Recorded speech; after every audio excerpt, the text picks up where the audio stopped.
Good evening, everyone. Welcome. I'd like to invite to the platform the Reverend Davi Weasley.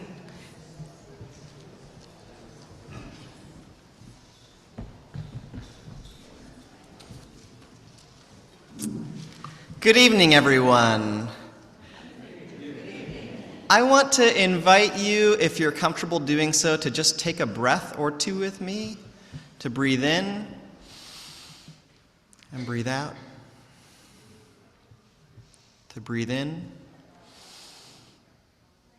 and to breathe out. As my colleague said, my name's Davi. I use they, them pronouns. I'm one of the pastors here at First Congregational Church of Bellingham. This is not one of our worship services. This is substantially cooler in many ways. But it's such a joy for us to host this gathering.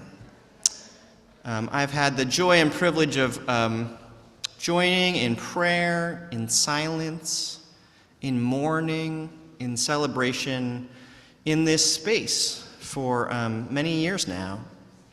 And I believe that the space is maybe additionally blessed or specially blessed when we join together across different faith communities and wisdom communities, regional differences and racial differences and cultural differences, to have some sweet time together. So I'm so glad that you all have joined us this evening. I hope this will be a place of welcome. To that end, restrooms are right around the corner over there. If you'd like a single-user, gender-neutral restroom, you can follow the signs and take the elevator or use the stairs downstairs.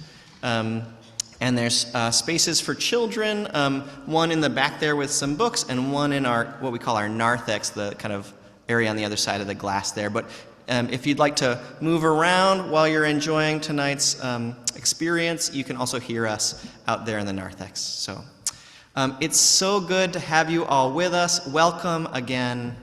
As we say in my tradition, thanks be to God. No matter who you are welcome in this place. Thank you.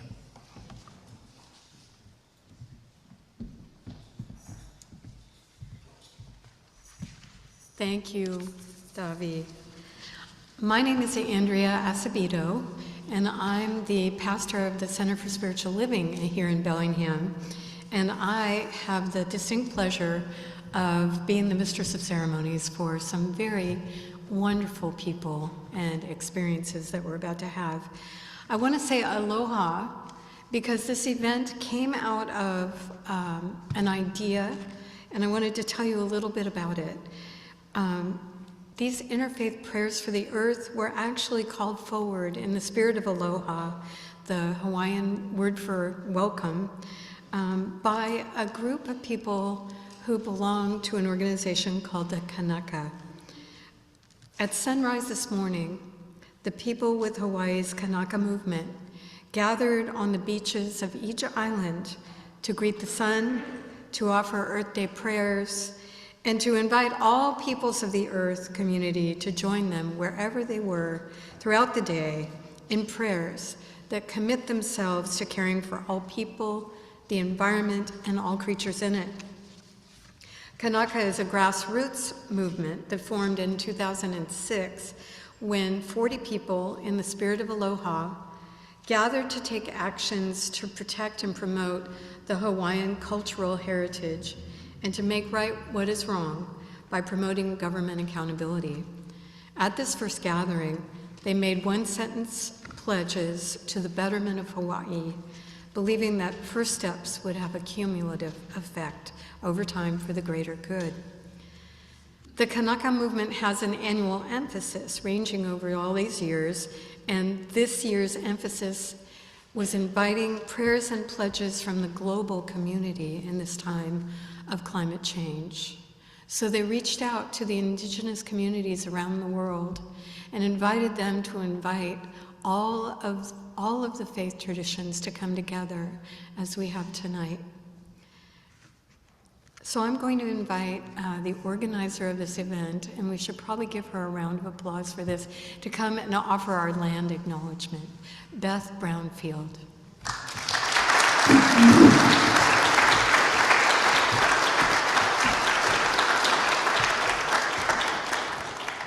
So wonderful to see you all. You know, when they offered the invitation, I thought, why do we do that in our own silos? Why don't we get together of all faiths, all generations, all cultures, to share this time together? So thank you for coming, and thank you for being part of this. So I'm going to read you the land acknowledgement over once, and then I'm going to ask you to repeat it after me, phrase by phrase. And I've never done this before, but I want you to instill the heartfelt message that it carries by your speaking it. So I'll read it once.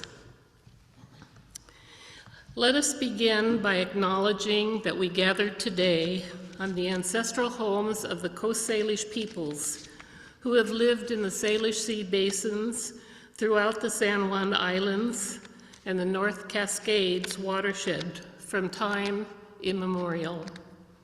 May we hold in our hearts deepest respect and gratitude for our indigenous neighbors, the Lummi Nation and Nooksack tribe, for their enduring care and protection of these lands and waterways we all call home. So I'm going to say phrase by phrase, and if you will repeat after me. Let us begin by acknowledging that we gather today on the ancestral homelands of the Coast Salish peoples, who have lived in the Salish Sea basin throughout the San Juan Islands and the North Cascades watershed.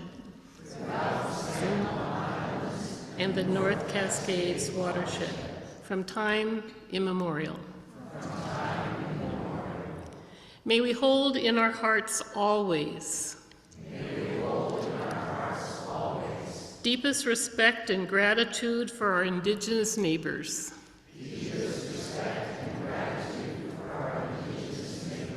The Lummi Nation and Nooksack tribe. For the enduring care and protection of these lands and waterways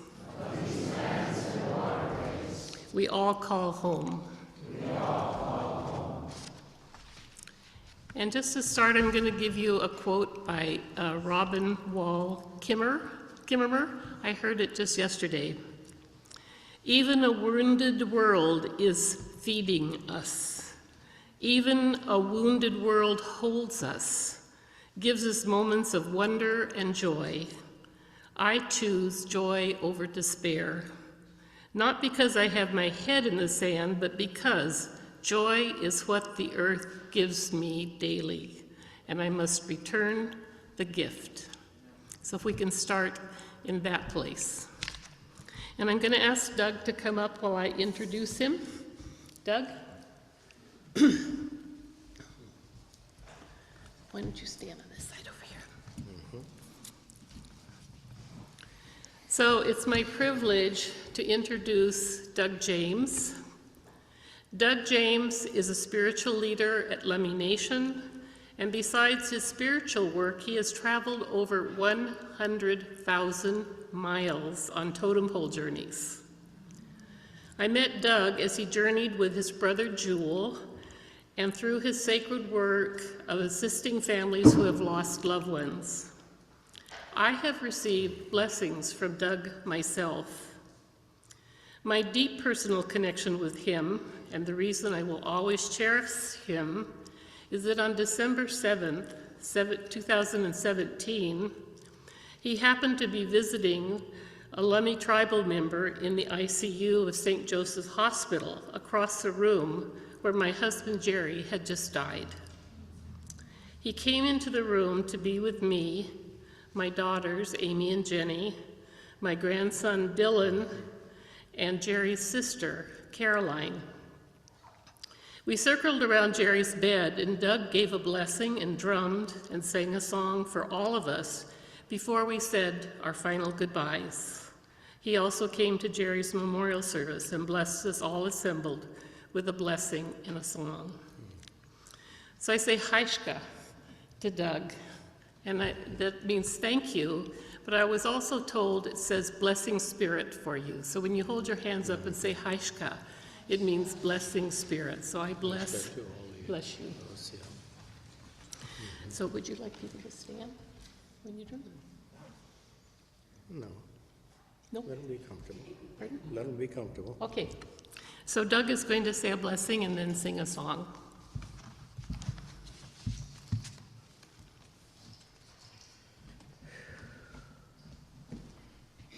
Thank you, Beth. I truly love this lady, and we've been friends ever since, That's how the Spirit works. When we're at the very heaviest time in life, we don't know why we're at that very spot and moment in life, to where you get up and you're moved to go do something. I walked across the room. I really didn't know who was there until I noticed Beth coming out of the door there, and I followed her back in, And that's just the way the Lord works. He opens doors for you to be there at that very moment in time. Just like tonight, I got a call. So Caleb calls me, and I totally, got absent-minded about tonight, and I just got the call, and I was here in a heartbeat, So, but anyway, that's another thing that happens, is, she talked about the totem pole journeys. It's not what we're doing, it's what the Spirit's doing. Going back to 9/11, my brother Sasiath Jewel was back in D.C. lobbying him and two other council members when 9/11 hit. They ended up renting a car and drove all the way back home. And they got back home and they're wondering, what could we do as a small nation to reach out to a devastated country? What could we do? We're just a little corner of the Washington here, And so we came up with the idea of carving a totem pole and bringing it across country and call it the Healing Pole Journey. Now, that movement opened a big way for one thing after another to happen. All we were doing is asking people to come and lay your hand on this pole and send a prayer across to those that perished and for those that were left behind. And we never expected to comprehend how big that could be, But when we were halfway across the United States, they started coming from 2 states below and 2 states above. And they come and laid their hand on that pole and cried, and saying, this is not sacred. It's just a piece of wood we carved. What was sacred was all of you coming together with one heart and one mind. It was called the Eitschwallowen. And that one heart and one mind movement originated from a minke whale that laid her life down upon our beaches in the early 90s. And when she passed, at the very last heartbeat, we heard the song that she left with us. And what she was saying in that song, she was to be of one heart and one mind. And that's what we shared across this country. And asking the people to come together with one heart and one mind. Because it's going to take all of us to come together wherever we are, whoever we are, wherever we come from, set our differences aside and stand in unity. Because we're all standing to lift up the rest of the nation that was crying so loud that it was shaking our world from one corner to the other. So that led to us, to move forward. When we got home, we brought that pole was brought right to ground zero, and all them prayers were brought right there, to all those that sacrificed their life. And we gifted that to New York and brought it up to Arrow Park, north of New York there, and that's where we erected that pole there. That's where it is today. So we get back home and he said, well, what about Flight 93? What about those over in Shanksville? You know, what about those that sacrificed their life? And so we did one for Shanksville and for Flight 93 the next year, and brought that across country, and it did the same thing. Saul Caleb was part of that throughout all of our journeys. That was the very beginning of what we were doing. And he's still here to this very day, you know. And so we took that one and brought it to the crash site in Flight 93 and had a major gathering there and gifted that one to Shanksville and stood it in their park. You know, so the following year we got home again and said, well, what about the Pentagon? What about all those, you know? And so we did a 3-piece memorial pole for the Pentagon. And we used a 40-foot flatbed truck to bring it across country. We brought that right to the Pentagon crash site, stood it up in their parking lot, erected it, and had a major gathering there. It's not what we're doing, it's what the Spirit was doing. Our job was to carve it, suit up, and show up, you know. And so, and that's where we're at still to this very day, you know. We're still doing that. You know, we brought that pole, when we had that gathering at the Pentagon, we took it apart and we brought that to the Congressional Cemetery. And we stood that up in the Congressional Cemetery. So that's where it lives today. You know, these were gifts.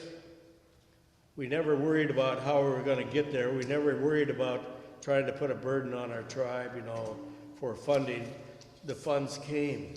The fundings and donations just came. And that paid for everything going across country. You know, so when you start doubting the Spirit, you know, things become real hard. But when you just be open to it, things just flow and flow smoothly. You know, so I just want to thank the Creator again for each and every one of you. To all of you that are out there on earth, you know, that is offering up a prayer. This time in our lives right now is very critical. And it's not for us. When we're long gone in dust, what is going to be left behind for our children's children's children if we don't step up and try and do something to preserve whatever we can? Are they going to have fresh water? Are they going to have fresh air? Are they going to have food to eat? You know, things are going to get tough. So it's this generation that's going to have to use your voice, you know, to make a difference. Leave something behind. What kind of baton we're going to pass down to them, you know? So these prayers that we're going to be offering up is going to ring around the world, you know, and it's for all those that are suffering during these wars, you know, we lift them up in prayer. There's no distance prayer can't reach. When you think about prayer as how does it gain power? You can pray, and prayers go out in all directions. Wherever they crisscross out there, they unite and they build that power up. And it goes out and touches them lives that are being affected. And so, you know, another thing too is the Mickey whale that laid her life down sacrificed her life. And we had an elder there that had the gift to see and hear the spiritual part of that, and she shared that with me. She said that whale sacrificed her life to bring this the young boy's spirit back home. Said that this boy died down in Nia Bay, and that boy's spirit was wandering. And that whale said she went up to the beach and called that boy's spirit to her and took it upon her and told that boy that it was an ancient relative of his family and that he's going to carry his spirit back up to his mom's homeland, which was right here at Lummi. There was 2 whales that were circling out in Bellingham Bay. Where were they circling? Right in front of this boy's mother's home. One whale swam out and the other one swam into the shallows and beached herself. She said as soon as that whale beached herself, she released that boy's spirit back home here. That's what she's seen, and that's what she relayed to me. And, you know, my brother Jewel, Susiath, and others, they were there trying to move that whale back to deeper water. They said that law and order came, these helicopters came, they said, you touch that whale, you're going to be arrested, you know. And they asked Jewel, you know, saying, being he was a part, you know, knew the law and everything, he was a lawyer. But anyway, they asked him, what do you think? What do you say? What's higher, their law or ours? And he said, this is our traditional life here. We're trying to do something for this. It's our obligation to at least try and save her. And so they moved her about 15, 20 feet, and that was all the further they can go. The tide was going out. You know, so again, that song we used was used journey after journey after journey going across this country, just asking people to come together with one heart and one mind. Ait swallowing, you know, and that's what she was telling us, you know. So I want to give the credit and glory back to our Heavenly Father, you know, for it's His will. It's His will that's being done, you know, and it's only going to intensify. If you haven't felt it, pray hard and you surely will, you know, and it will let you know exactly what we have to do, you know, and so it's an honor to stand in unity here tonight, you know, and so we just want to do what the Spirit is telling us to do, be obedient, you know. I want to share this too. This in 2018, when we finished that pole journey, that pole that we took across country, we brought it right to Standing Rock. We were the 13th flag that was stood at Standing Rock. And we had that pole centered right there in the middle of the campground. We had a great circle dance that went on there. Now, that pole ended up 100 miles north of Winnipeg. That pole we brought right into Winnipeg and had a major gathering in Winnipeg with all the natives there. And we paraded that pole following the natives right in the heart of Winnipeg. And there's a great big roundabout there, and there's 5 roads coming into that roundabout. Law blocked off all 5 roads and allowed us to put that pole right in the middle. And all the nations done a circle dance around that pole. And that was a gift to the Turtle Lodge people up there, you know, because of all the fracking that was going on. They were crying out. All their aquifers were being destroyed. Animals got cancer, they got cancer, you know, and they were crying out for help. So we brought all them prayers that were put onto that pole to them. And again, you know, we've been asked, you know, for the orca that was down in Miami. We were right at the threshold of being able to get her home. He said if she passes her health inspection, you know, they're going to let her come home. And so we found out about her in that same journey that I'm talking about in 2018, down in Portland, Oregon. We had a gathering in St. Paul's Cathedral there, and we had a lady come down from Vancouver, Washington, came over and she caught up to my brother Jewel and I, and it says she's received a message in 2016 when she was living on the San Juan Island from a 14-year-old Down syndrome girl out of New York. And she said, I'm a dreamer and receiver of messages. And this 14-year-old was telling her that's an orca down in Miami that's been crying out, wanting to go home. Said, anybody out there that can hear me, I want to go home. I want to go home. Anybody help me go home? She said, I carried this message for 2 years. Who do you give such a message to? I'm a non-native, she says, you know. And said, when I heard Lummi was here in Portland, I thought, well, maybe I'll come see you guys. We ended up finding out that orca was one of ours captured in 1970 in Penn Cove off of Whidbey Island. And our chief says that was one of ours. That was one of ours. So they told the council, you know, and the council directed my brother Susiath and I to carve a pole. We carved a great big 20-some foot orca and brought that right to Miami to the aquarium and said, we want our whale back. So that's where the battle for the whale began. You know, and we're right at that threshold of getting her home. And they decided, well, we better check her out one more time. You know, she was doing pretty good. But next morning she was gone. Yeah. Sad but true, you know, that's way things go on, you know. But I just wanted to, I'll end it with that, on that part there, you know. You know, if you're moved to reach out to somebody, do so. A gesture of a handshake can change somebody's whole life. You can give them 10 seconds to turn their life around and walk away from that drug. You know, I say, I pray for you. And I pray, you know, to just ask the Lord for help. And he'll give you that 10 seconds to turn and walk away from it.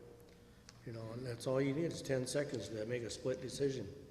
So with that, I just want to, I'll offer up I think I'll share that Schwalwin.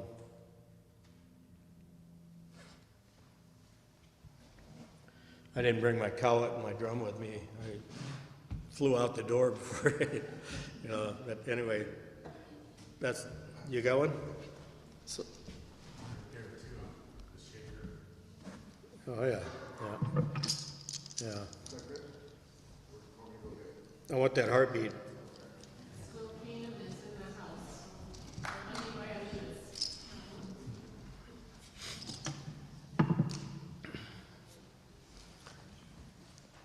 So this year's journey, what we're doing now is we're carving a 3-piece memorial pole for Skelly Chachtanat.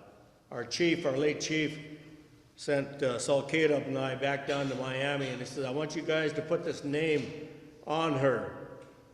She can hear you. Just shout it out to the aquarium and she'll hear it. And so we went down there and we blasted over a blowhorn that name. And that's Skelly Chachtanat. Right there in Penn Cove, there was an old village site at that end of that cove there, a long time ago. And that village site was called Skelly Chach. The Tanat is a female of an Indian name. So Skelly Chachtanat was the name that we put on her. You know, to identify where she came from, her homeland there. So Saul Caleb is still traveling with us. We're doing that memorial pole. We've been asked, the gentleman that was going to fly this whale home, he stepped up and he said, I'll fly her home for you guys as soon as she passes her health inspection.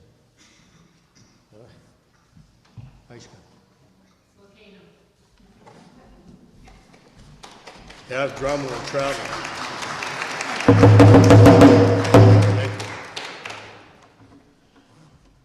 Ike Schwalwin. This is a gift from the Minke whale. Ike Schwalwin, Schwalwin, Siam. Ike Schwalwin, Schwalwin, Siam. Ike Schwalwin, Schwalwin, Siam. Ike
Aishka.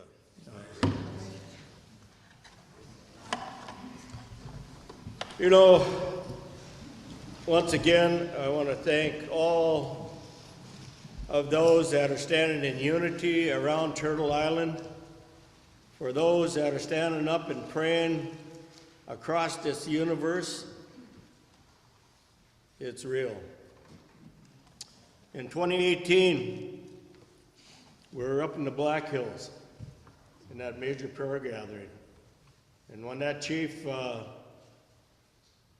looked up like that, you know, and all that congregation, we witnessed him saying that they're all lifted up, all those that died and were there trapped all them years. And about 20 minutes later, he looks up again, and he looks up and they said, there's a great void that just opened. He said, the sleeping giant is awakening. Billy Graham quoted in the early 40s of his early part of his ministry. He quoted that there was a sleeping giant in this land. And said, when that sleeping giant awakens and comes to the Lord in droves, this country's never going to be the same. He said, that sleeping giant are the native people. Aishka. I want a hug.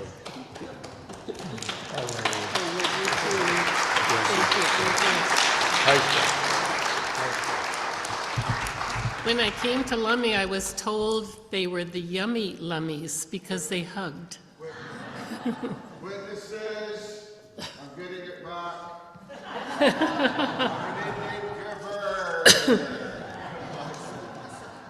Before we move on to, let's see, I've got to find where I am.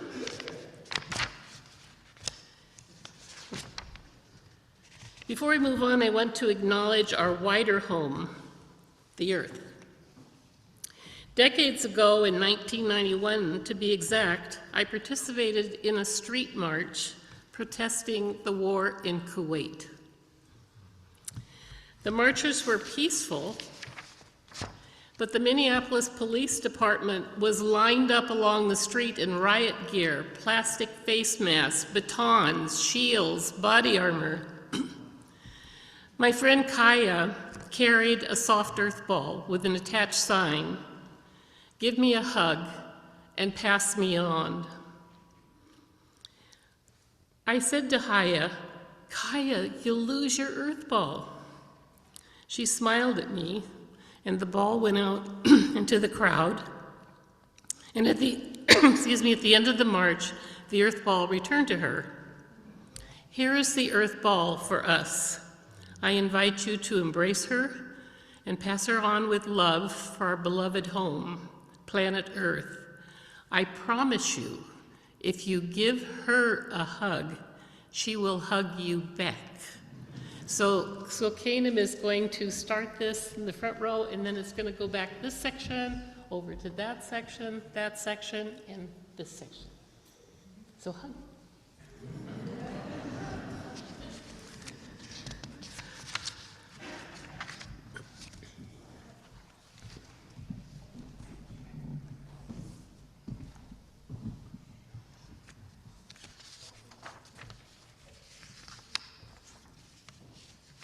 I love the earth ball. So I want to introduce you to an amazing person. She is Spring Chung, and we have a video that she produced called Children of the Earth. We all want a loving, peaceful, and sustainable future for our children, and for all of the Earth's children. Spring wrote the song Children of the Earth as a prayer for peace and harmony for the 2019 International Climate Change and Consciousness Conference in Findhorn, Scotland. Spring introduces herself saying, "I am a native Chinese woman living in the Pacific Northwest in the United States. My life is devoted to supporting individuals and groups around the world to embody a new culture that prioritizes healing, regeneration, and compassion, as well as forming alliances with Mother Earth as a living being." Following this video, Spring will lead us in singing one verse together as a call and response.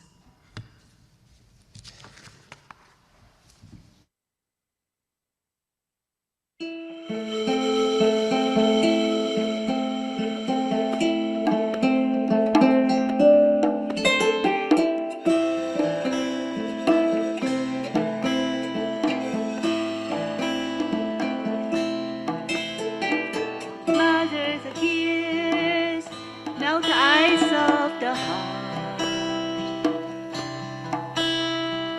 Elders' song burn away the fear. The planet is awakening. The universe is calling. We are the children of the earth. We remember who we are. We are the children of the earth. We remember who we are. We are the medicine. We are the medicine. We are the wells. We are the wells. We are the medicine. We are the medicine. We are the wells. We are the wells. We are the children of the earth. We remember who we are.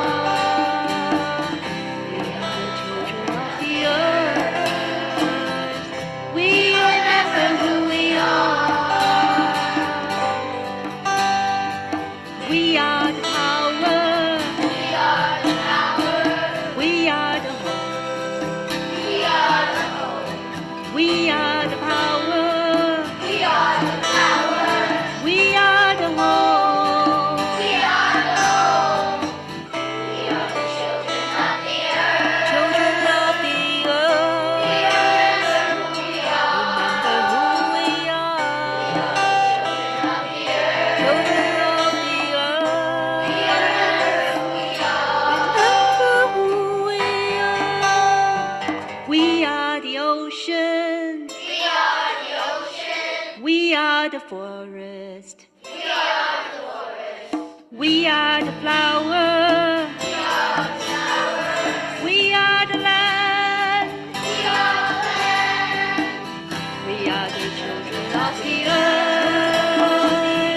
We remember who we are. We are the children of the earth. We remember who we are.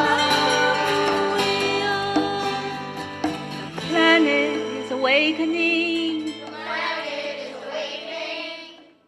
The universe is calling.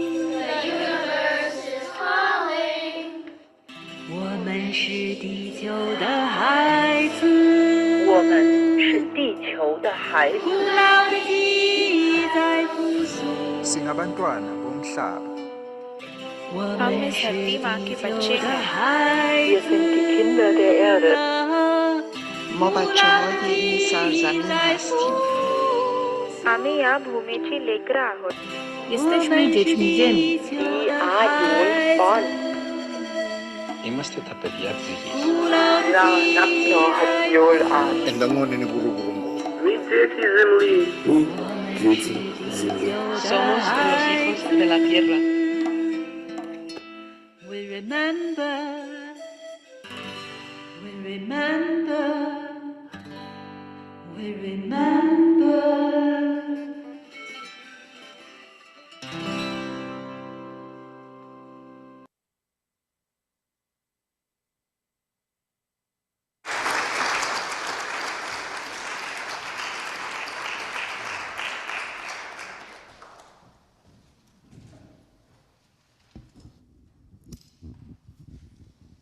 Hello. Yes, it's on. Wow, it's really an honor to share this song here on this day with all of you. So I welcome you to sing with me just one verse, call response. I will sing and you please welcome you to follow. We are the flower, we are the flower, we are the forest, We are the forest. We are the ocean. We are the ocean. We are the land. We are the land. We are the children of the earth. We are the children of the earth. We remember who we are. We remember who we are. Let's repeat the last one line together. Together, we are the children of the earth. We remember who we are. One more time. We are the children of the earth. We remember who we are. May we remember. Thank you.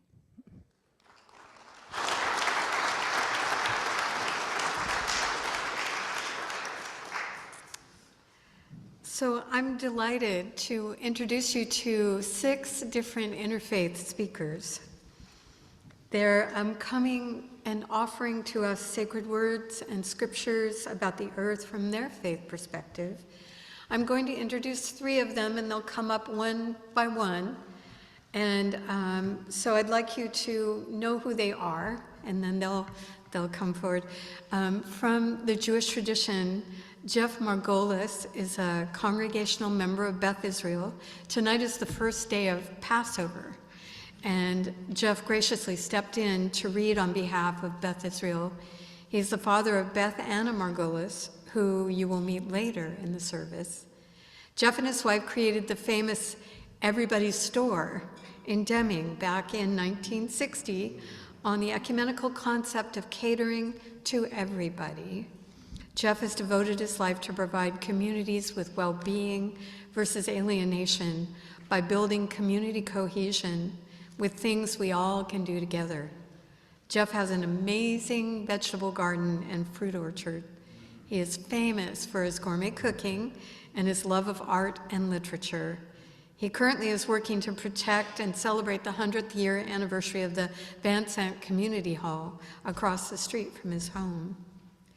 From Islam, Hassam Abdo, originally from Palestine, but has lived in the US for the past 30 years. Hassam works as an IT supervisor for a local manufacturing company. He has a wife and 4 children. And then you've met Spring Chung, a Taoist practitioner and owner of Resonance Path Institute that embodies a marriage between the ancient Taoism and a scientific approach to map one's inner awareness. Spring's life is devoted to supporting individuals and groups around the world to embody a new culture that prioritizes healing, regeneration, and compassion, as well as forming alliances with Mother Earth. Following these 3 speakers, we'll ask you to rise if you're able, and we'll sing. But right now I'd like to invite to the stage our first speaker, Jeff Margolis.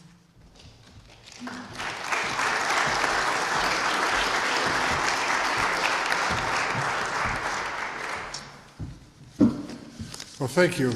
It is indeed an honor to be here before you. And I was out in my garden early this morning. I've been in my garden for days upon days, and this is my 54th year of organic gardening.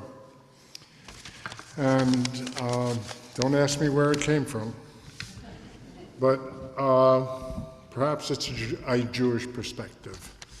And beginning with Genesis 2:15, it says, "And God took Adam and placed him in the Garden of Eden to work it and preserve it." Clear enough. Our role is to take care of the natural world. Our rabbis further teach at that time that God created the first man, God took him and showed him all the trees of the garden and said to him, "See my creations, how good they are, and all I have created. For you I have created. Give your mind to not destroy and ruin my world. For if you destroy, there was no one after you to repair it. We learn it's our responsibility to look after the works of creation and not to assume someone else will. This is illustrated in a story from the Talmud, and I might use my Tevye voice for this. One day, Honi was walking on his way and saw a man planting a carob tree. He said to him, "This carob, how many years do you need to wait until it bears fruit?" He said to him, "Up to 70 years. Honi said, "Do you think you will live for 70 years?" And the man said, "I found the world full of carobs, so just as my fathers planted them for me, I plant for my children." Psalm 24, the earth is God's and all that it holds. Psalm 115, the heavens are God's heavens, but the earth God has given to the children of Adam. Rabbi Yohanan ben Zakkai used to say, and believe me, I confronted this today. I was planting the finest, smallest starts. And he says, if you have a sapling in your hand and someone should say to you that the Messiah has come, stay and complete the planting, and then go to greet the Messiah. In other words, planting a tree in the present is more important than greeting the Messiah. Our actions outweigh our own spiritual needs, and especially if our actions will benefit the earth and people who come after us. And a few weeks ago, I sang a beautiful poem with the Whatcom Chorale, which I've been with for 50 years. And the poem is by a Jewish poet. He's the poet laureate of Maine, Stuart Kestenbaum, and I think it's very fitting for this day and age, and really comes from my heart to you. Gather up whatever is glittering in the gutter, whatever has tumbled in the waves or fallen in the flames out of the sky. For it is not only our hearts that are broken, but the heart of the world as well. Stitch it back together. Make a place where the day speaks to the night and the earth speaks to the sky. Whether we created God or God created us, it all comes down to this. In our imperfect world, we are meant to repair and stitch together what beauty there is. Stitch it with compassion and wire. See how everything we have made gathers the light inside itself and overflows. This is a blessing. Thank you very much for having me here.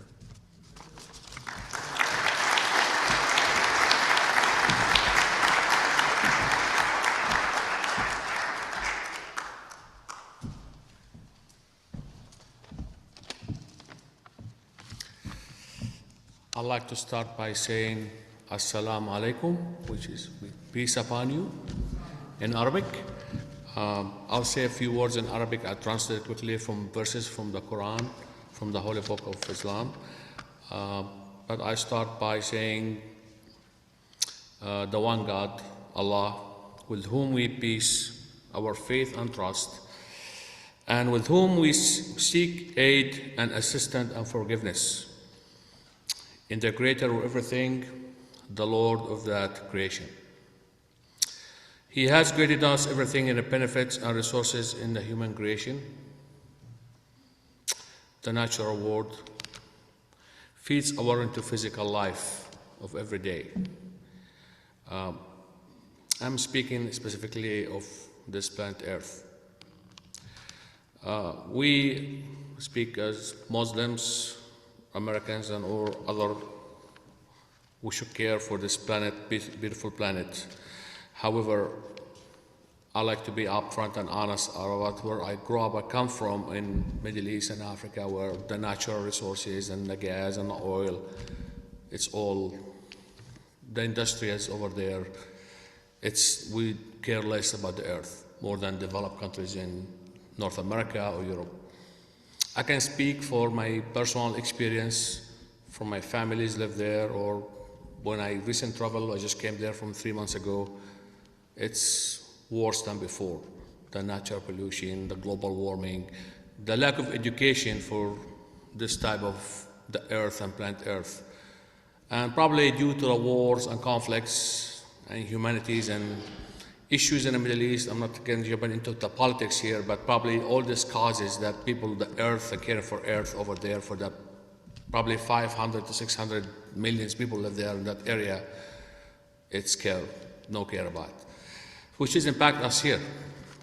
So one verse from the Quran says, and I'm going to say it in Arabic, then translate quickly in English, which says, والله أنبتكم من الأرض نباتا ثم يعيدكم فيها ويخرجكم إخراجا. In the meaning, our Lord says in His book that He formed us from the earth, grows us as a plant, and we will retain us to the earth. That being said, but no one follows, specifically in the Arab world. Again, ألم نجعل الأرض كفاتا. We say, have we not made it to draw you together? ألم نجعل الأرض مهادا.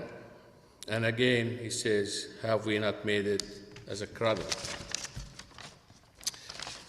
As Allah has ordered His creation and the humans on earth to respect the environment, and this is how it produces us, we should give it back to the earth. I'd like to finalize by saying Muslims must be reminded that to care for the earth and all other humanity as well, and its worship. Also on this Earth Day, we as Muslims and Americans and all others who work in their commitments from the themes as wide ranging as renewable energy technology to reducing the carbon footprints and saving, for example, the honeybees and recycling, newspaper, printing. I work as an IT supervisor, and I can see some faces here. I got some colleagues here sitting at work, and my company himself, we do recycling, we care for that, but it's still not enough. So we should focus for more, and again, preserve our home, bless this earth, and share this and ignore it in the sound, and have consciousness toward this beautiful planet Earth. And thank you. Shukran.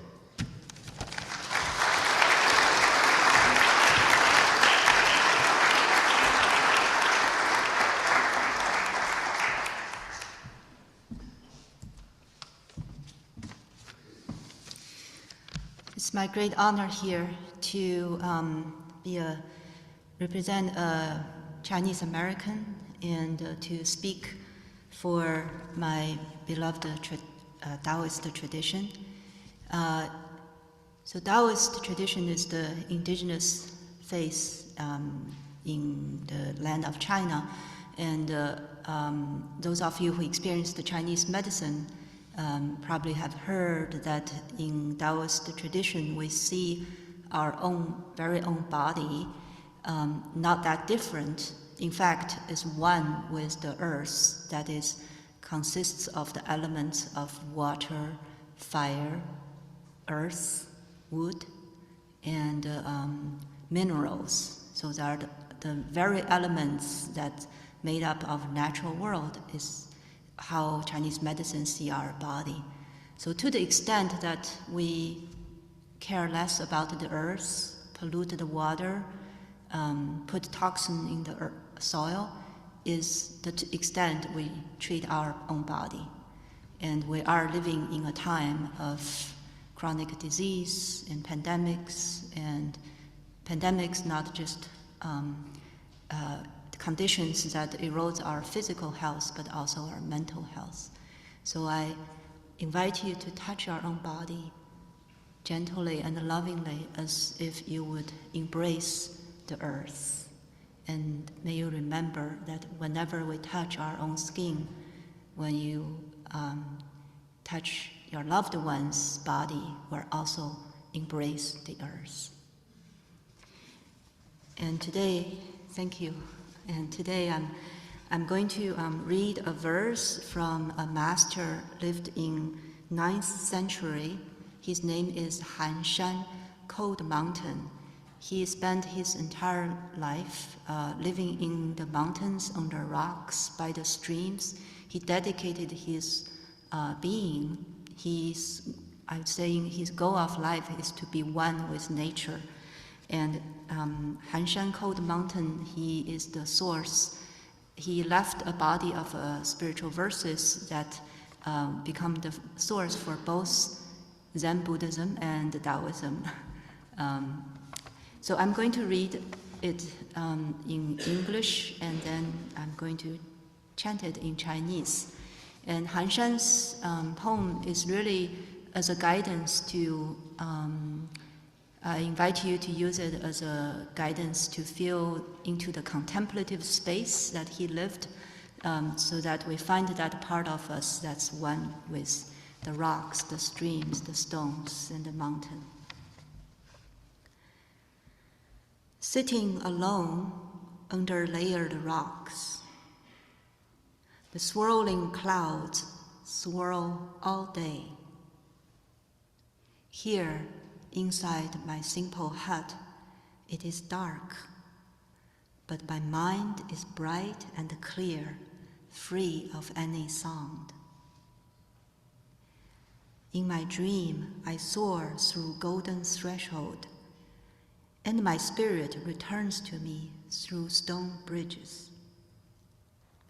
I left behind what weighed me down, only my dipper on a branch, click, clack. 独我重檐下，正云舟不晓，始终随翁安，心里觉喧嚣。梦去又惊却，魂归都市桥。抛出恼我者，离离树间飘。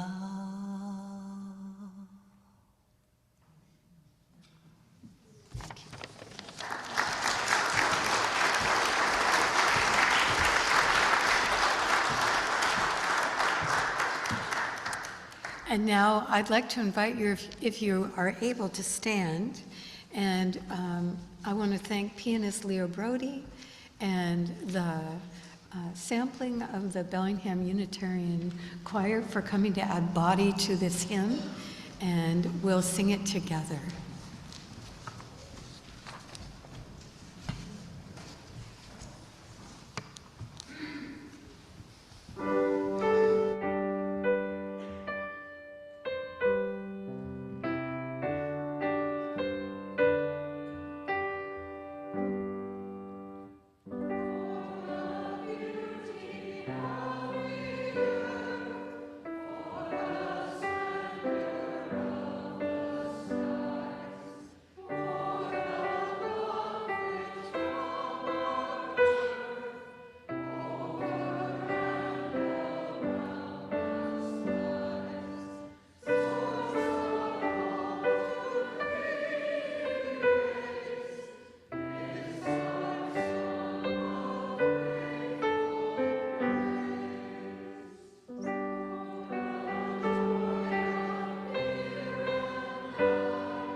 Our next three faith representatives will give offerings from Hinduism, the Baha'i faith, and Christianity.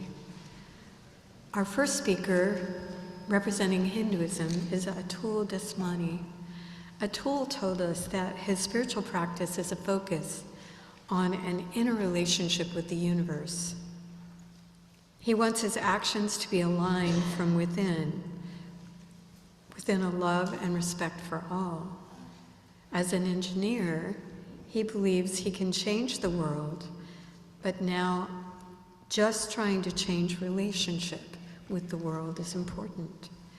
He wants a beneficial impact, I imagine, as we all do, on all our relations.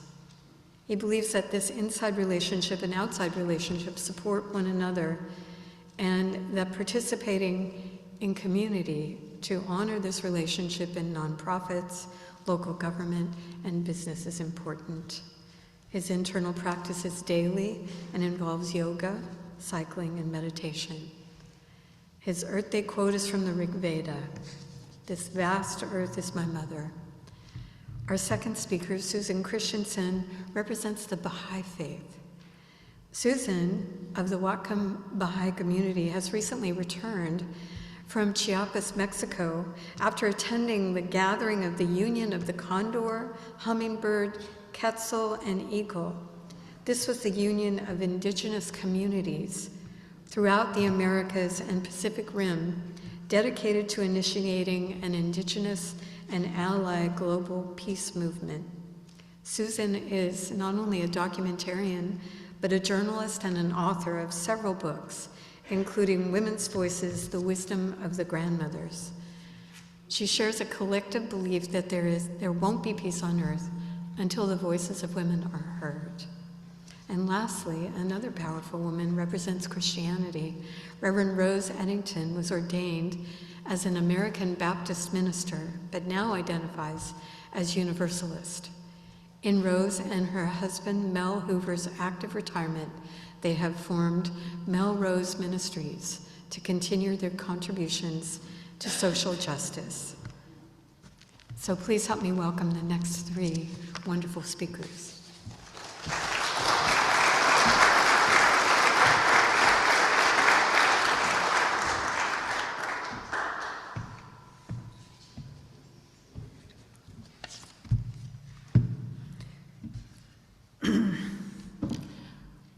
Well, this is a wonderful opportunity for me. I'm grateful to be here. And I first wanted to talk about how we started tonight. I'm very happy that we started with the land acknowledgement. And whenever I hear the land acknowledgement, what happens for me is I feel I'm being called to change my relations, how I relate.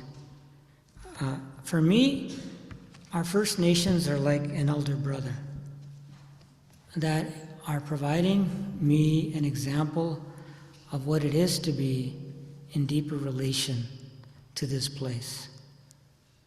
And one of the most meaningful things that has ever happened to me while living here for the last 20 years was when I received a welcome from a tribal elder. I didn't ask for the welcome, but I didn't realize how much I was missing it until I got it.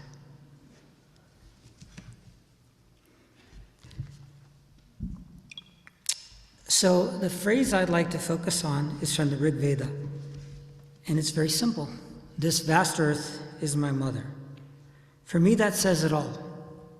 My mother passed almost 30 years ago. I had the most amazing mother. So it's so easy for me to transfer all that love and devotion to the earth. I love people and the earth. I don't want anything to divide us or separate us from the mother.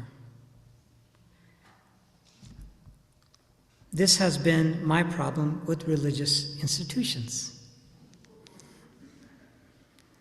I'd like to challenge, humbly, well, it's a challenge anyway, I'd like to challenge the world's religions and its followers to rediscover the following. We are even more attached to the earth than our own mother. She does not need an umbilical to prove it. I mean, we can look, we can feel our umbilical. We know we came from somewhere. That's our mother, our biological mother. All the prophets, all the teachers, all the temples, all the chiefs depended on her. All the words of Scripture were written on paper that came from wood that grew in her. She is the original womb, the original container that holds us all. So we must consider her in everything we do, right? Of course, mothers are really easy to take for granted. And the earth is the greatest example of that. Mothers will forgive anything and everything. But how much further should we go? Will we be able to forgive ourselves if we continue this way? I, in the opening, mentioned that I have a meditation practice. I start the day with yoga. I end the day with yoga before I go to sleep. And my nighttime meditation and yoga includes something I learned from Hawaiian culture, Ho'oponopono. And in that nighttime routine, what I ask for is forgiveness, and most of all, from the earth, from the ultimate mother. I love you. I'm sorry. Please forgive me. Thank you.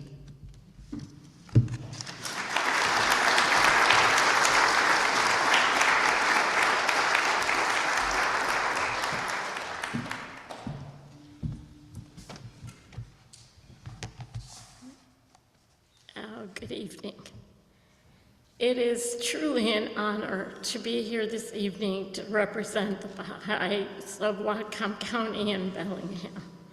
I have 3 names. My English name is Susan, my Hebrew name is Sarah, and my Tlingit name is Chaaksik. It means eagle daughter.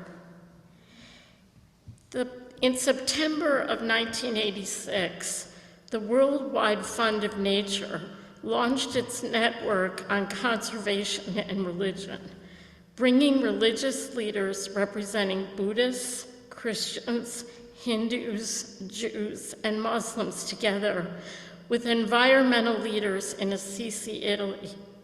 Each of the 5 religions represented there issued a declaration on nature. As of October 1987, the Baha'i Faith became the 6th major religion to join this new alliance and put forth a statement in support of the network's objectives. Within that statement, it says, for Baha'is, the goal of existence is to carry forward an ever-advancing civilization. Such a civilization can only be built on an earth that can sustain itself. The Baha'i commitment to the environment is fundamental to our faith. I've chosen 2 readings that I wanted to read from the Baha'i writings, and the first is probably one of the most well-known. And if you look at the beautiful picture that's up there, I think you will really relate to this reading. It says, the well-being of mankind, its peace and security are unattainable unless and until its unity is firmly established. The earth is one country and mankind its citizens. Well, how do we achieve this unity? How do we achieve these beautiful, lofty goals? Well, I'd like to read to you this writing in which it talks about the way that we should relate to one another. It says, Be generous in prosperity and thankful in adversity. Be worthy of the trust of thy neighbor, and look upon him with a bright and friendly face. Be a treasure to the poor, an admonisher to the rich, an answerer of the cry of the needy, a preserver of the sanctity of thy pledge. Be fair in thy judgment and guarded in thy speech. Be unjust to no man and show meekness to all. Be as a lamp unto them that walk in darkness, a joy to the sorrowful, a sea for the thirsty, a haven for the distressed, an upholder and a defender of the victim of oppression. Let integrity and uprightness distinguish all thine acts.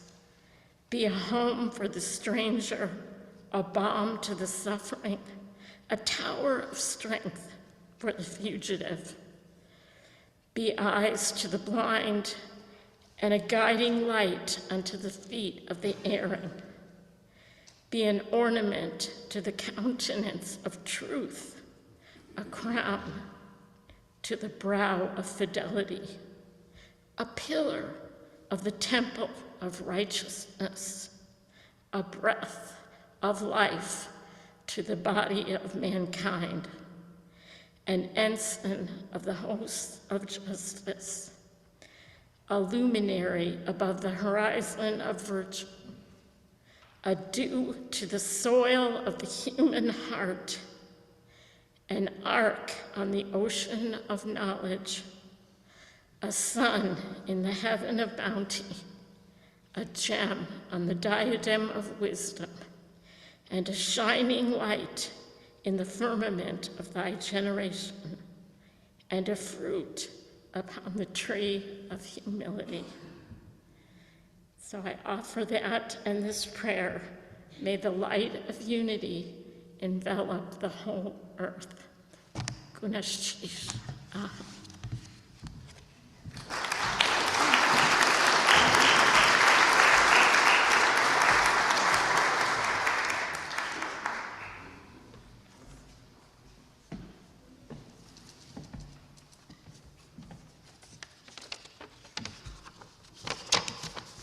would like to thank Beth for having the vision and the wisdom of putting this service together tonight, and thank all of you for being here. From the example of Jesus, the great teacher, we learn about having conversations with God. Some people call these conversations prayers. So in the prayer that I wrote for tonight, I'm having a conversation with God, and I invite you all to join me in that conversation. Living, loving God, creator of our home, our beautiful spinning blue planet, may we remember that you are the author of creation, and we are the stewards, the compassionate, responsible caretakers of your creation. As caretakers, we need to talk with you about our planetary concerns and to hear you in the whispers of the breezes, the roars of the ocean waves, and the many ways you manifest your voice to us. In your 7 steps of creation, when you looked over all that had come into being, you said, "It is good." May we remember that in your creation, from the tiny pesty ants to all varieties of human beings, to the greatest mammals of the sea, and everything teeny and large, everything in between, all is good. We would remember that after viewing creation, you rested.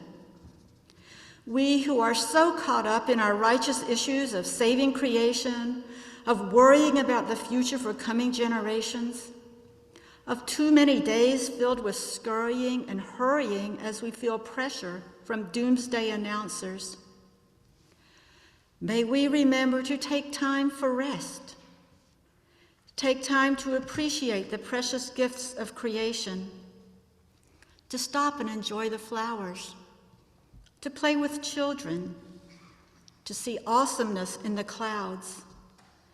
To sit under a shady tree and inhale Earth's goodness. Yet, God, in the midst of creation's beauty, we confess the griefs and fears that interfere with our need for rest and appreciation of Earth. We lament what has already been lost to climate change, and we grieve the changes from rising seas and drying rivers. We confess the difficulty of keeping faith with the wholeness and overall goodness of life. Help us to keep love and compassion at the center of our work for Earth, that we may see caring for Earth as an act of worship. May we be open to remembering your words, "Behold, I make all things new." May all of our prayers offered tonight renew our spirits for the dawn of many tomorrows. Amen.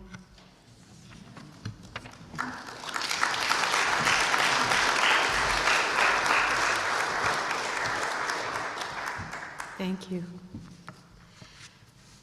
I have the pleasure of introducing you to someone you may know. She's locally fairly famous. Her name is Beth Anna Margolis. She's a painter and an author.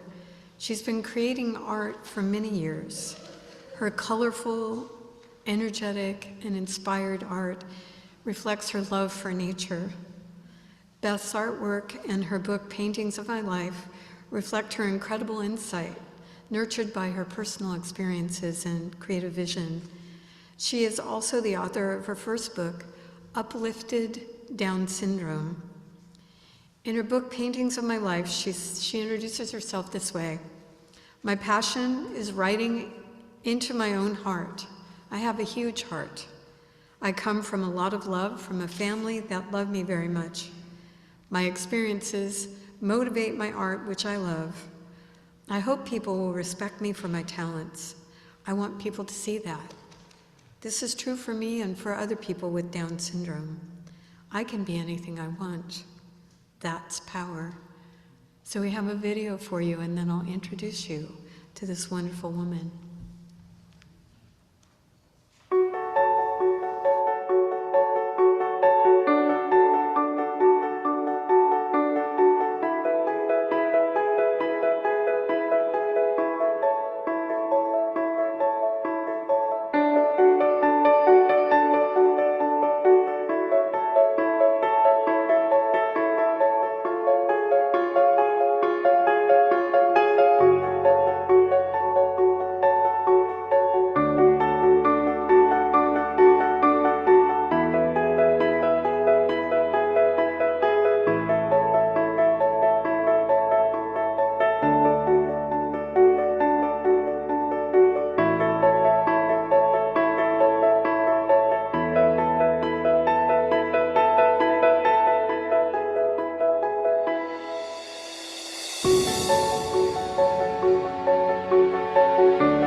Hi, I am Beth Anna. I am a artist. I love to do my paintings, watercolors and pastels. I go out to nature, sketching what I see. And I like writing poetry. That's what I do. My passion is creating from my heart. It is wonderful. It's my life. Here is my other poem for the Earth Day. Spring spreads colorful silver rain. Rain is very friendly. We make friends with the rain. We need rain to plant a seed to grow and veggies and trees. It feels good, just right. I see trees of different shades of green. Moss and fungus has grown for many, many years. We need green, and forest need green.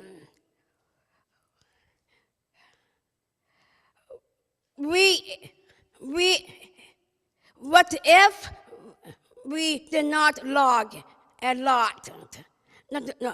Green makes me wonder as I am walking to the door.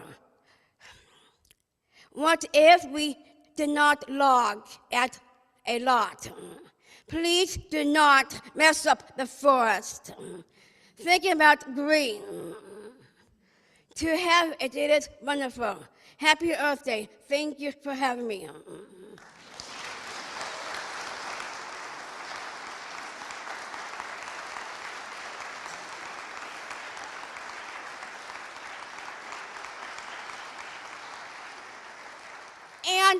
And long as you haven't seen all my art pieces before, that's 3 years ago. I did have my first art show at the Cordata Gallery, so you might know.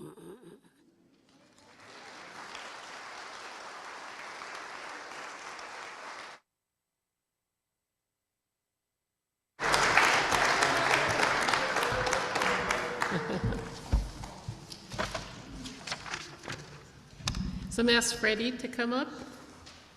Where's Freddie? Come up. Come on. I'll let you speak first. I want you here. Tonight's offering goes to Gathering of the Eagles, which includes indigenous peoples from around the world. It begins on the islands of the Salish Sea and culminates in a celebration in Bellingham to which you are all invited.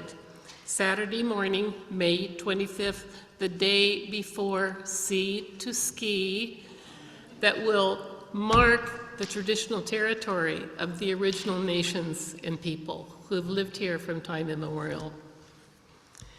Chief organizer of this event is Freddie Lane, Lummi Nation, is here to share how the event supports our shared communities and the earth.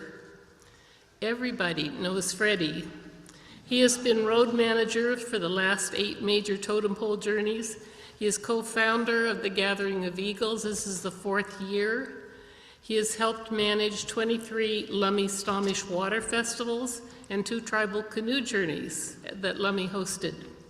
He's a journalist, filmmaker, and a visionary that always manages to put it off no matter what the obstacles, that when things get rough, he tells us, don't worry, Spirit provides.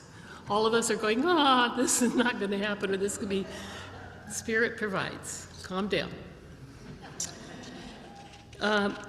So Freddie brings the people together, he honors them, engages them, and creates events where people join his community. He's bright, he's funny, he puts people at ease, and you'll never forget the magical cultural events he brings to us. So Freddie will speak, and during our offering, we'll have a special collection for Gathering of the Eagles, and he'll tell you about that. Freddie and I have been buddies since 2006. Thank you. Give Beth a round of applause. Come on. Show her some love.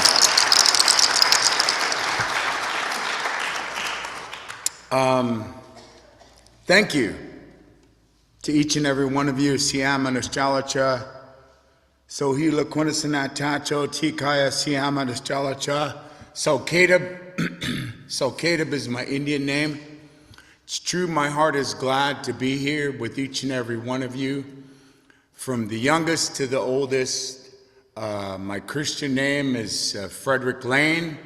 I'm the 11th child of the late Vernon and Nancy Lane, both of Lummi Nation. Some of you might know my dad, Vernon Lane. He was the chairman of the tribe, and he built that aquaculture out there without the government's permission. And remember Marlon Brando and Shirley Temple Black, if any of you remember way back in the day, 1969, I was 1 year old when that happened.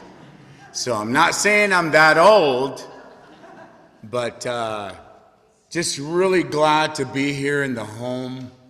Just really thanking the Spirit of all those that spoke before me. Thank you for the prayers to all the ministers, all of our speakers and relatives of the different faiths.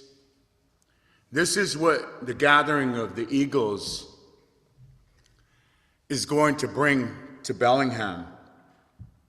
And on Saturday, May 25th at 10 o'clock, we'll have opening ceremonies. It is Ski to Sea weekend, so we try to do the events a little bit early before the big parade and everything.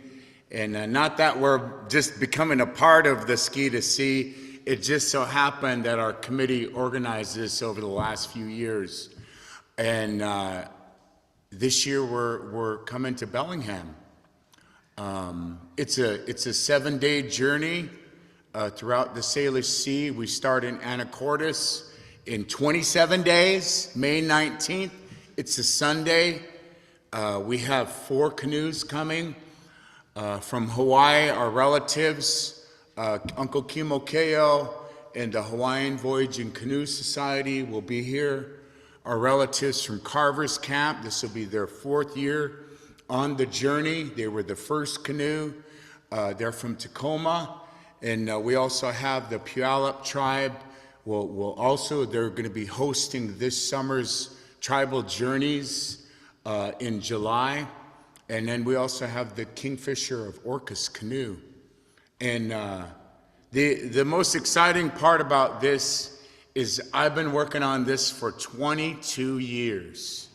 So if you can imagine trying to put this together way back in the day when we started the totem journeys, and it was always kind of a vision to see the canoes come into Bellingham. You know, every time we bring the canoes through, we never stop at Bellingham, right? And so this is just that opportunity to bring, it's not Lummi Day, it's Coast Salish Day. And so this day started in 2007 on July 7th, 7707 was the exact date when the canoe started paddling to Lummi. And that was our first potlatch in 72 years. And so with anybody can come out to the islands. We have a whole full schedule. I don't know how to say this easily, but the medicine is out in our homelands. The journey takes place out on Lopez and San Juan and Orcas. And so I share that with you just because of this day, Earth Day, and how we come together to celebrate as human beings, not as red, white, black, or yellow, not as people of different faith, but as humanity. And our greatest humanity comes out when we're together. And with the gathering, we ask people to leave your political views, to leave your attitudes and your egos outside like we do here when we come into a home like this. And when we come into the circle, we all come as neighbors. We all come as friends. And just like today here, just as one family. I jokingly say this because I watch Ancient Aliens every Friday on the History Channel. I don't know how many of you watch it, but I always say, we bleed the same color blood. We're all survivors, whether you believe it or not, of that great flood. And like we have our great flood stories, the same is in the Bible. The same is in indigenous people's stories. The same way that a lot of us, all of us in this room, have ancestors. All of us have relatives and homelands. And all of us, just like the canoe and just like the paddle, we're related by these ancestral waterways. You could see it's all in blue right over here on the screen right over here. But we're all related. Think about it. No matter what country we come from, we have relatives coming from South Africa, from Australia, and the Maori people, and from Dubai and Egypt. We have tribes from all across. We have up to 50 tribes in attendance. Kind of gonna let you know, our friend Winona LaDuke couldn't make it last year, and while she'll be here on the May 23rd, and she'll be coming ashore. We're gonna put her on a canoe, and the one most important thing that when we're on the canoe is that you never call the canoe a boat. You say the B word in front of Beth or I or Uncle Doug or Swokenham. Oh, he might hit you with his violin if he heard that B word. But canoes have paddlers and boats have motors. That's how we look at it that way. So you hear somebody walk on the shore and they say, wow, those are beautiful boats out there. Well, just remember, you'll have permission to throw them in the water. You have our permission. That is the rule of canoe journey when you're on the journeys.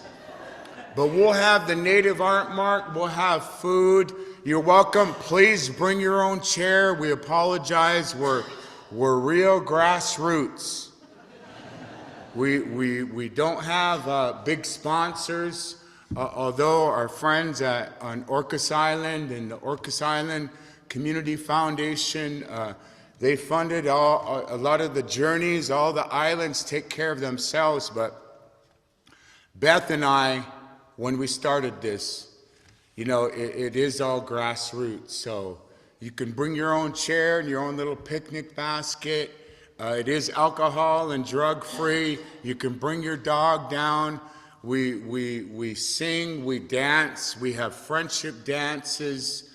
We'll just do the best we can. In our language, we say "astitipsen," and I'm looking at the clock, and I'm already 10 minutes over, and I know we got a few minutes over. But thank you for coming here. I feel so blessed to hear the prayers and the songs in this holy house, and all of the faiths are here, and I invite all the faiths back to when we do the water blessing ceremony down there at the old GP plant, and we bless the water, we bless the lands and the waters, and you're welcome to extend the invitation to your faith, to your pastor, to your holy people to come and stand with us when we have opening ceremonies, because that's how we do it when we come all throughout the lands and on the paddle. And it is a water festival, so just remember, we do plan for rain here in the Northwest, right? And just can't thank you enough for this beautiful opportunity to be here, just the beauty here. I want to recognize our friends from East Shore Unitarian Fellowship. They drove all the way up where they at, Carrie and Lynn, and right over here, give them a round of applause. They're like, why is he saying that? Because they help in the kitchen. We need people to help hold the canoes. We need people, if you do traffic and security, we need people to help the canoes come ashore. And most important, we want you to be there to see this kind of historic moment. I think it's a historic moment. And we hope to keep doing it every year. This is just one day a part of Ski to Sea, but my goal is to do Friday, Saturday, and Sunday down there. So just these few words. Thank you very much. Love each and every one of you. Bless you, bless you. Bless each and every one of you. And thank you for remembering our friends in Maui. That's why today came about. Is because they had sunrise ceremony on the island of Maui on Haleakala and at the top of Mauna Kea on the Big Island. And they did sunrise ceremony because they lost Lahaina. They lost that holy ground. And so our Hawaiian relatives are coming over, and I'm going to share this video with them, to share with them that, because they had prayers all over the world today. And you know what? It ended right here. But not only is it an ending, but like every good chapter, it's a new beginning. And I believe this is a new beginning with all of our faiths coming together, all of us coming together as a human family. So just these few words, Siam Siaya. Thank you. Haishka. Thank you, Beth.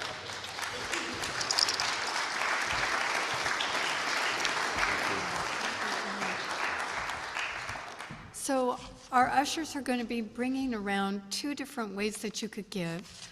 One way would be to give money to support the Gathering of the Eagles. And if you would like to write a check, you can write it out to Friends of the San Juans with the notation in the memo, Gathering of the Eagles. They're also going to be sending around volunteer sign-ups in case you would like to help Freddie and his crew in putting on this incredible event that's taken so much visioning. While the collection is going around, if you're able to stand, I invite you to stand right now, and we're going to be singing a song. It's an old hymn with new words called Our Blue Boat Home. And we're seeing our blue boat home as our beautiful earth. I'm just going to say that the clipboards that are going around to volunteer, you're not volunteering for anything, so quality is something that the volunteer positions are. So we encourage you to sign up for May 25th, and the money goes to the Friends of the San Juan if you're writing a check, or there's a put in that little QR code. QR code. That's right here.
Thank you very much. We're almost at the end of our program. And I'd like to introduce to you Reverend Mel Hoover. And you may have received a little slip of paper with some paired sharings. And Reverend Mel is going to lead us in that exercise before we close for the evening. Reverend Mel.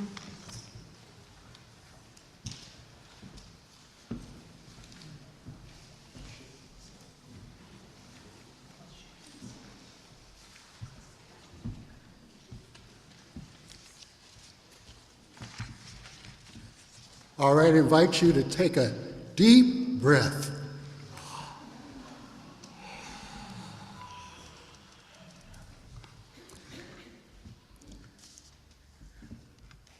We wanted to lift up some questions. If they get projected, the first question is, why are the children of the future asking us, what are the children of the future asking us to do? I want to invite you to think about that just quickly. What are they asking us to do? And just turn to somebody beside you and share that, just quickly. Just your sentence or your thought.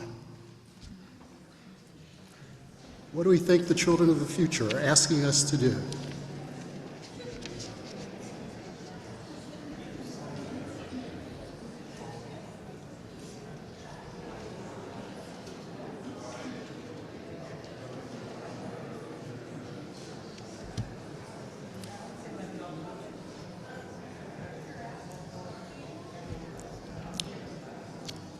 So that's the future.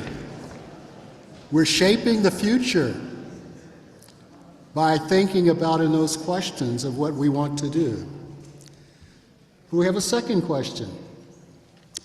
What does the earth require of us if we want to keep living on it? What does the earth require of us if we want to keep living on it? Think about that for a second. Let me hear some voices. What do you think? Just shout it out. Popcorn. Give it into the universe, because we're putting our promise and our hope into the universe. All of our voices. All of our voices. You know, we opened the service this evening, the Hawaiian greeting, aloha, from Hawaii and the Kanaka movement. Members of Kanaka learned that making a promise to the earth is powerful. So in that spirit, we invite you, remember the piece of paper you got earlier? This piece of paper everybody got? Hopefully you have a pen or a pencil, because this is very important. We're asking you to do one simple thing. What do you promise? What do you promise? What do you promise? What do I promise to do for Earth's future? I really want you to think about that. Not what you should do, what we think we ought to do. What will you do? And write that promise, if you can, if you will.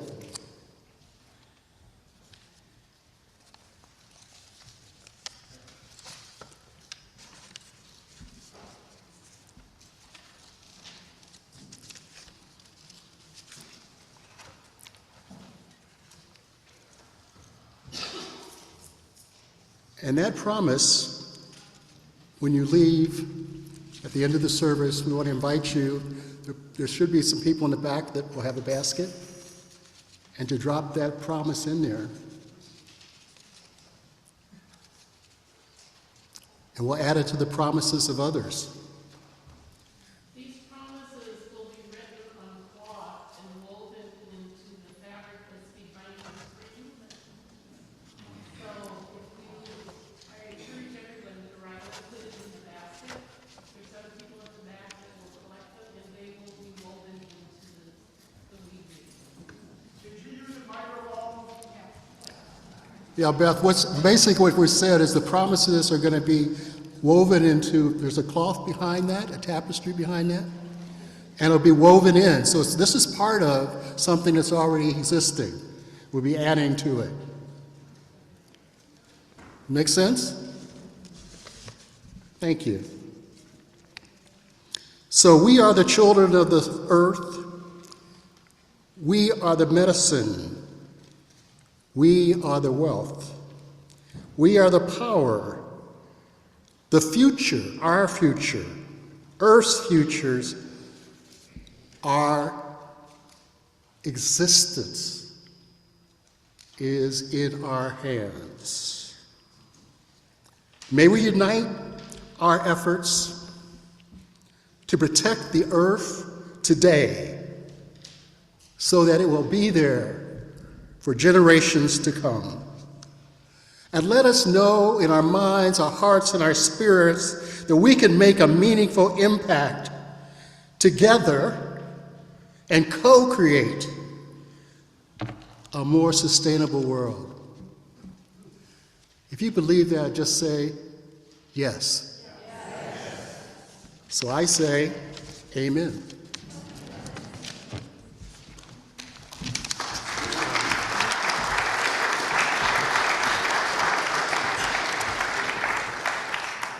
We've come to our closing song. Remind you to put your promises in the baskets as you leave. But if you're comfortable, we invite you to stand up and hold one another's hands if you'd like as we sing our closing song.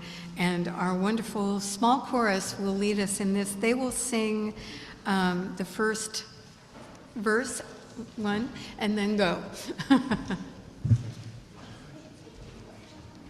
And thank you for coming.